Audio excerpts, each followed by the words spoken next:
વાત કરીએ દ્વારકાના ફુરંગા સ્ટેશન વાડી શાળામાં પ્રજાસત્તાક પર્વની ઉજવણી કરવામાં આવેલ આરએસપીએલ કંપનીનો સ્થાનિક બહિષ્કાર કરવામાં આવ્યો। આરએસપીએલ કંપનીએ આટલા વર્ષોમાં જર્જરિત શાળાના રૂમ બનાવી દીધેલા હોય અને શિલ્ડ વિતરણ કરવામાં આવતા લોકોએ વિરોધ નોંધાવ્યો છે। એક રૂમમાં બાળકોને ભણવું પડતું હોય, બાળકોને જે હાલાકી પડી રહી છે તેની અસુવિધા માટે આરએસપીએલ મોટી જાહેરાતો ખાલી કરતી હોય અને શાળાના રૂમમાં બનાવી દીધેલા હોય એટલે લોકોમાં જે છે રોષ જોવા મળ્યો છે। શિલ્ડ વિતરણ કરી પોતાની જાહેરાત કરવા આવેલી કંપનીનો બહિષ્કાર કર્યો છે।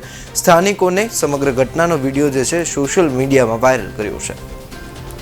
ફુરંગા પ્રાથમિક શાળા વાડી વિસ્તારમાં ભણતા 110 વિદ્યાર્થીઓ અને આટલા વાલીગણો અમે છે ને બહિષ્કાર કરીએ છીએ। આરએસપીએલ કંપની દ્વારા અમને મળતું આવી એક ટ્રોફી આપી આરએસપીએલ કંપનીને એડવર્ટાઇઝ કરતા હોવાથી અને કોઈ પણ જાતની સહાય અત્યાર સુધીમાં 7 વર્ષમાં હજી અમારે વાડી વિસ્તાર શાળામાં આપી નથી।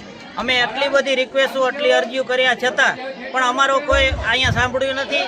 અમારે એક રૂમ હોવા છતાં અમારા આટલા બાળકો રૂમમાં પ્રવેશ નહોતું થઈ શકતું સમાવેશ, ત્યારે અમે બહુ જ અરજી કરી। આરએસપીએલ કંપનીએ અમને કાંઈ આપ્યું નથી। એક શેડ બનાવી આપી અને મોટો બોર્ડ લગાડી દીધો શેડ ઉપર કે અમે આરએસપીએલ તરફથી આપેલ છે।